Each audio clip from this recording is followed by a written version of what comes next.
And the Wind Will Blow. Written by Cryptic Wander. The town was nicknamed the Dust Bowl. It wasn't because of any recent famine, at least none that Ralph could remember. There were no shortages of jobs, and there certainly wasn't a shortage of work around town. Was it the dust? Could be, but it wasn't likely. Corn grew in large fields, in all the places that grass didn't, and that was everywhere. The wind did howl more often than not, and there weren't too many trees around to block it off, though he had never endured anything that could be considered a sandstorm. No, as far back as he could remember, the busy little town of Colby, Kansas just had its own little name. Like a secret that only those who chose to live there would know, and most likely continue to pass down with each generation. Maybe it would change one day, Ralph told himself. I think I'd like to see that sometime. That'd be all right. He made his way down the road in his beat-up Ford, passed down from his grandpa, if truth be told. It was late summer, and the sun was just a few fingers away from being down completely. He normally made this trip out to the factory once a month or so.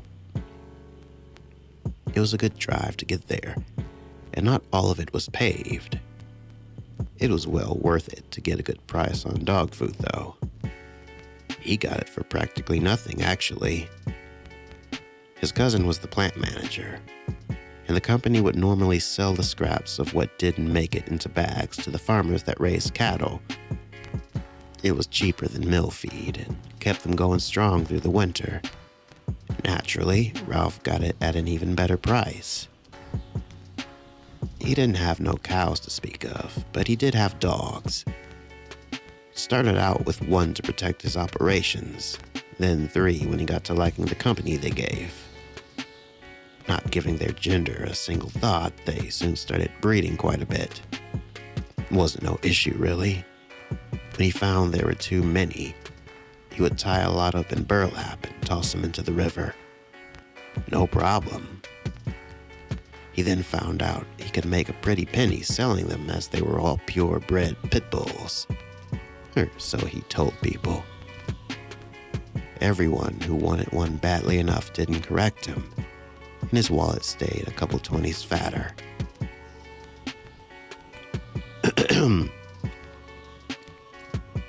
He pulled up to the back of the large building, well away from the employees' area. Ralph and Levi weren't doing anything real illegal, of course, not counting the payment. They just felt better if nobody else knew about the great deal Ralph was getting. The silo full of dried scraps was out back here anyway, so he backed his truck up to meet the chute and hopped out. Levi was there to greet him. "Hey, Ralph, how's it going?" asked Levi, reaching out a hand to shake. "Oh, can't complain. Been bagging me some coyotes lately. I figure there's a den made up somewhere along the hills to the south of my place," Ralph replied, taking Levi's hand and not so subtly passing along 2 baggies of methamphetamine. "Shit, I ought to come out there with you one of these days. We'll bag us a whole family," he said with a chuckle. "Yeah, I think that'd be all right." Levi pulled a lever that let loose the shredded, discarded animal remains. It always had a right awful smell to it, but this smelled like something was dying for a month before it finally kicked. "Good God, Levi! You using rotten assholes for filler now?" yelled Ralph. He made to plug his nose in an effort to not actually taste what was going into his lungs. It was a vain attempt. "Might as well be. Got a new contract with that medical plant up in Atwood. They got a lot of crud to get rid of, and I got a lot of cows to feed. Not too shabby a deal if you ask me. Minus the smell, that is. Will you just make sure you don't go killing my pups? Be a lot less business for you if you do, in both meanings of the word. They ain't gonna pay no mind. You worry too much about things, Ralph, Levi said, closing off the valve once more. You just tell me how they like it next time you come by, eh? Yeah, I suppose that'll be all right. You have a good now, cuz. And come on by if you ever want to take some pot shots at them coyotes, said Ralph as he climbed back into his old truck. It's a damn good deal indeed, he thought to himself on the ride home. The sun was now down less than a finger and shining right into his eyesight. The perfect time of day when even if a cop does see you, he won't for very long and probably wouldn't be up for asking questions. Not when there was dinner to get back to.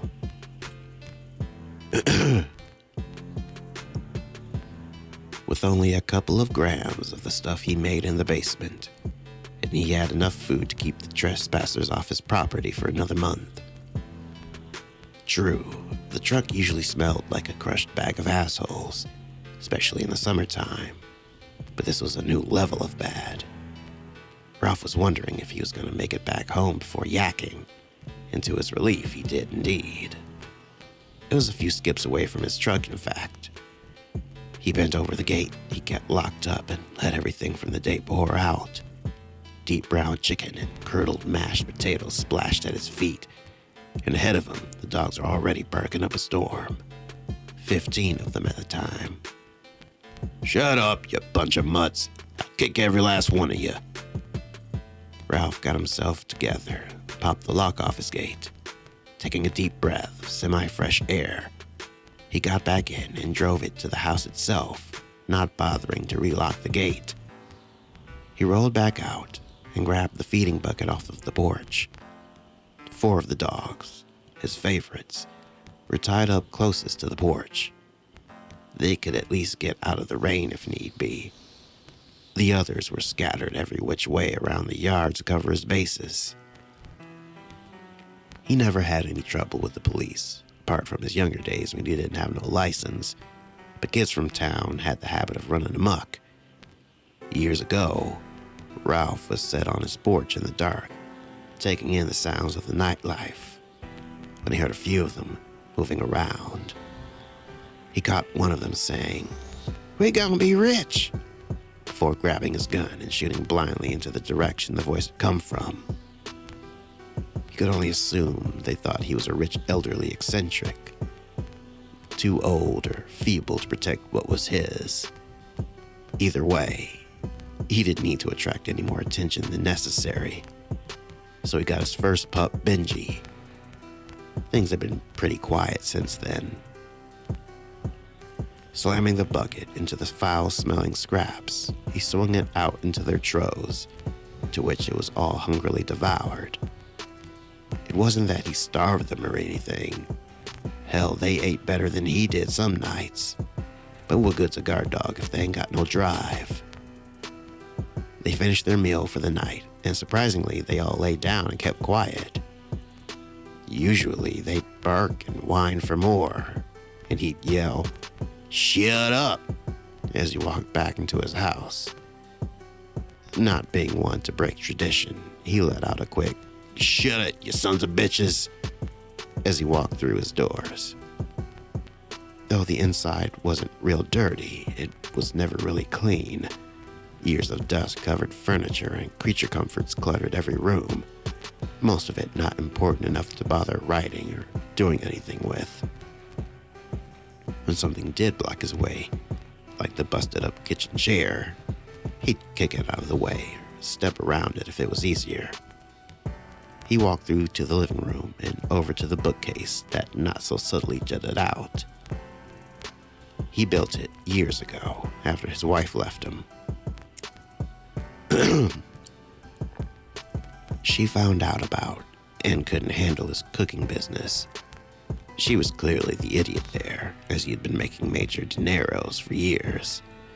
How else did she think he could afford all that face junk and to get her hair did up every few weeks? Well, that was all right, he supposed. He had enough to support all his needs and buy his way out of any trouble. With the flick of an eye bolt, the old shelf swung itself open, and down the stairs he went, to his kitchen in the basement. He spent the next many hours mixing chemicals with each other and gently heating them until they were just right. He knew full well the consequences of something going wrong. One time, back when he first started, he turned the burner on under a small test batch without too much of a second thought and went to getting packaging ready. You know, those thermoses that have the false bottom? Yeah, those work just fine. Even made a few extra bucks on them alone. Without warning, there was a deafening explosion behind him. He slowly pushed himself up, coughing from all the fumes that hung in the air. His ears were ringing something fierce, and he stumbled his way back upstairs. Surprisingly, nobody either heard or called the police. He'd never make that mistake again. His hands jerked when the dog started to bark. Looking at his wristwatch, he saw it was 2 o'clock in the morning. Frickin' dogs. I swear if some kid's messing around up there, I ain't gonna feel bad when they bite him in the ass, he said curtly. He moved up the stairs and listened. The barking increased and was followed by the sharp kind of whine that only a dog can make. It must be them coyotes again. He went back down to grab his .22. Nothing that would rake the rest of the nearby town, but it would definitely get the job done.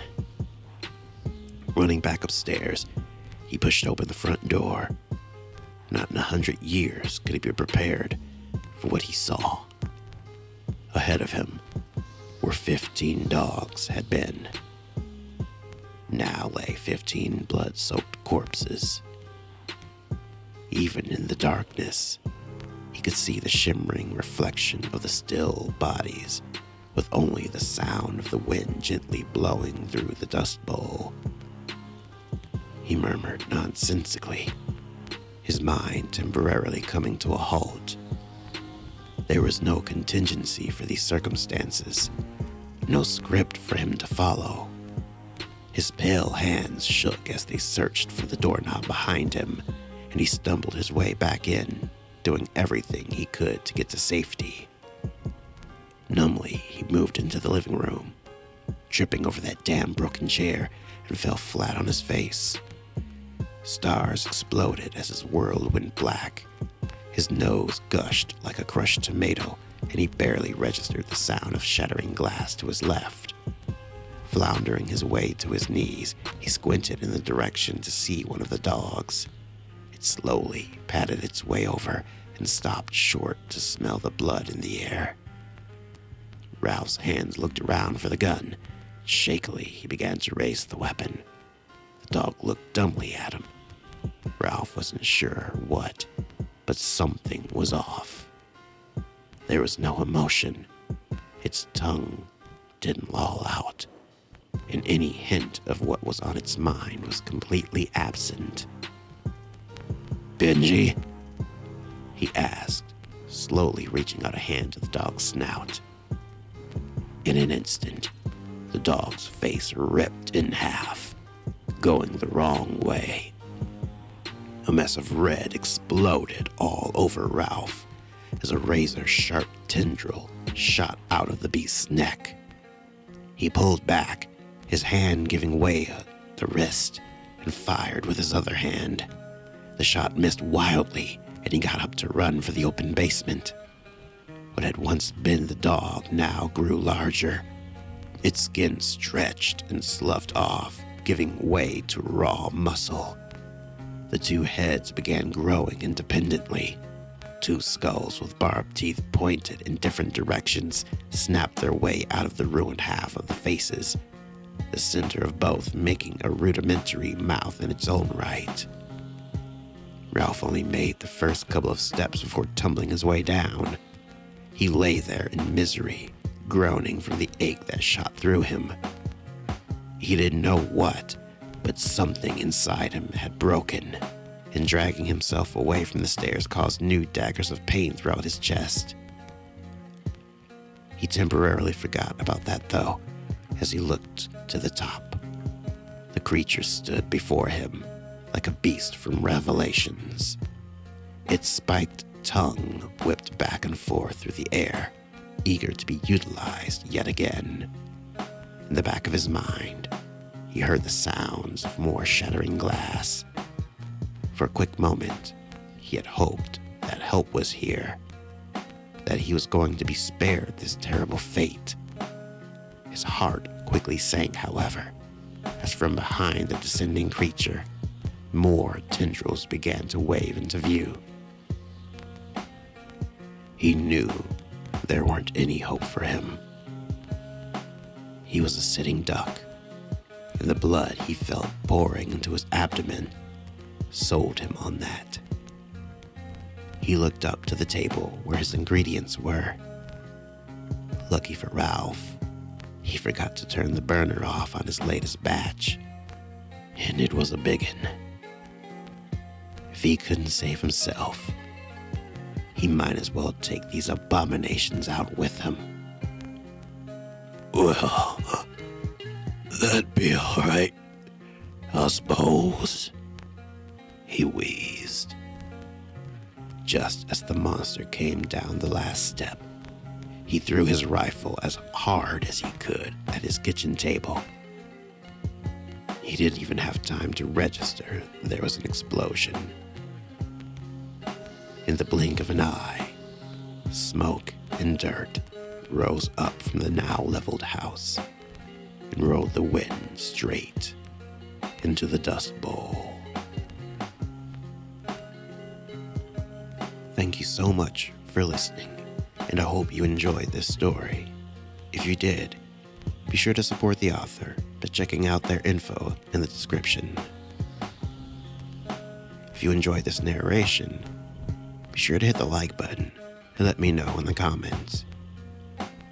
And if you're new to the channel, be sure to hit subscribe and ring the bell for notifications. If you enjoy my narrations and would like to help support the channel, please consider visiting patreon.com/midnightchills. For only $1 a month, you can help support the channel and get your name shouted out at the end of my videos. Alternatively, you can go to ko-fi.com/midnightchillsyt and buy me a coffee. Financial support is never required, but always appreciated. If you have any scary stories you'd like me to narrate, please email me at midnightchillsnarrator@gmail.com, or you can contact me on Reddit at username midnightchillsyt. You can also message me on Twitter at chills_midnight. With that being said, have a good night. And remember, if you can't sleep, just chill.